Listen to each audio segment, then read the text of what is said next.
शिवसेनेच्या आमदारांच्या अपात्रतेची सुनावणी आज पुन्हा एकदा पार पडली। राहुल नार्वेकर यांनी ही सुनावणी घेतली। आज सुद्धा सुनील प्रभू जे ठाकरे गटाचे व्हीप आहेत त्यांची उलट तपासणी झाली। जे जेठमलानी आहेत यांच्याकडून ही उलट तपासणी घेण्यात आली।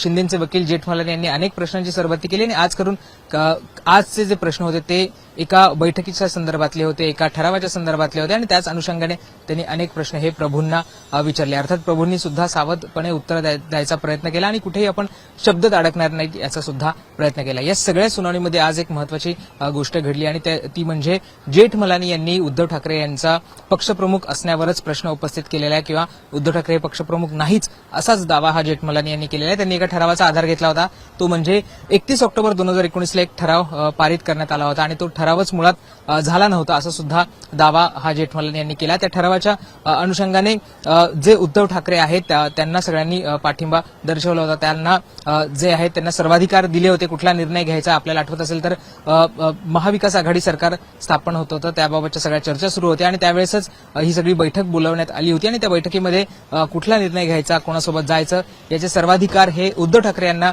दिले होते असा एका अर्थाने दावा प्रभूंनी केला आहे आणि त्याच्यावरच जेठमलानी यांनी प्रश्न विचारले। त्यांचं असं म्हणणं आहे की जो 31 ऑक्टोबरचा जो ठराव आहे तो मुळात झाला नव्हता आणि जर आपण शिवसेनेचं कॉन्स्टिट्यूशन बघितलं, शिवसेनेची जर घटना बघितली त्याच्यामध्ये शिवसेना पक्षप्रमुख असं कुठलंही पद नाही आहे आणि त्याच्यामुळे जर उद्धव ठाकरेंनी काही नेमणुका केल्या होत्या, उद्धव ठाकरेंनी काही आदेश दिले होते तर ते ग्राह्य धरता येणार नाही, ते वैध धरता येणार नाही असं सुद्धा जे आर्ग्युमेंट आहे जेठमलानी यांच्याकडनं करण्यात आलं होतं। जेठमलानी यांच्या म्हणण्यानुसार उद्धव ठाकरे यांनी जी व्हीप म्हणून जी नेमणूक सुनील प्रभू यांची केली होती किंवा एकनाथ शिंदे यांची गटनेते म्हणून जी नेमणूक केली होती ती सुद्धा अवैध ठरते, कारण जे इलेक्शन कमिशनला जी शिवसेनेची घटना सादर करण्यात आलेली आहे आणि जी विधानसभा अध्यक्षांच्या सुद्धा रेकॉर्डवर आहे त्याच्यामध्ये शिवसेना पक्षप्रमुख असं कुठलंही पद नाहीये। शिवसेना प्रमुख हे पद आहे आणि शिवसेना प्रमुख पदावर आपल्याला माहिती आहे की बाळासाहेबांचंच नाव आहे। त्यामुळे या आधारे त्यांनी हे सांगायचा प्रयत्न केला की उद्धव ठाकरे हे काही शिवसेना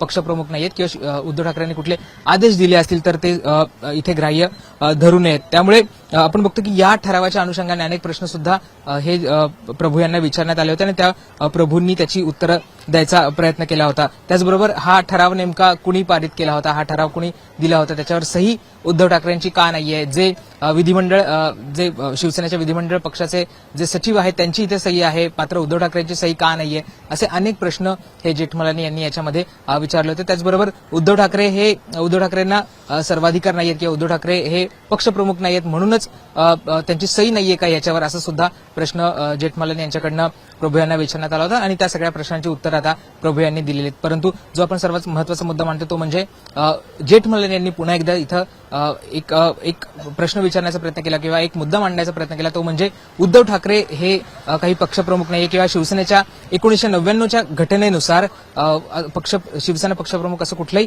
पद नाहीये। त्यामुळे जर असं कुठलं पद निर्माण केलं गेलं असेल किंवा उद्धव ठाकरे यांनी कुठले आदेश दिले असतील तर ते ग्राह्य धरू देण्यात येऊ नये आणि त्याच आधारे जर उद्धव ठाकरेंनी प्रभू यांना व्हीप नेमला असेल किंवा एकनाथ शिंदे यांना गटनेते नेमला असेल ते सुद्धा अवैध ठरतं असा सुद्धा दावा जेठमलानी यांच्याकडनं करण्यात आला आहे। आता अर्थात या सगळ्या आर्ग्युमेंटसाठी जो आधार घेण्यात आलेला तो म्हणजे 1999 सालच्या शिवसेनेच्या घटनेचा आधार घेण्यात आलेला आहे आणि त्याच घटनेच्या नुसार इलेक्शन कमिशनने सुद्धा शिवसेनेच्या पक्ष आणि चिन्हाबाबतचा निर्णय घेतलाय आणि तीच घटना खरं तर विधानसभा अध्यक्षांच्या रेकॉर्डवर सुद्धा आहे। त्यामुळे या पुढच्या काळामध्ये याच्यावर काय आर्ग्युमेंट होतं, आता ठाकरे गटाकडनं कोणाची उलट तपासणी केली जाते हे सुद्धा पाहणं महत्त्वाचं असणार आहे आणि शिवसेनेचे ठाकरे गटाकडनं काही नवीन घटना सादर केली जाते एका विधानसभा अध्यक्षांकडे ती सुद्धा पाहणं महत्त्वाचं असणार आहे। त्यामुळे येत्या काळामध्ये आता आणखी कोणाची सुनावणी होते, सुनील प्रभू यांची उलट तपासणी येत्या काळात सुद्धा चालू असणार आहे आणि त्यानंतर कदाचित भरत गोगावले जे शिंदे गटाचे व्हीप आहेत त्यांची सुद्धा उलट तपासणी होऊ शकते। त्यामुळे त्याच्यामधनं नेमके कुठले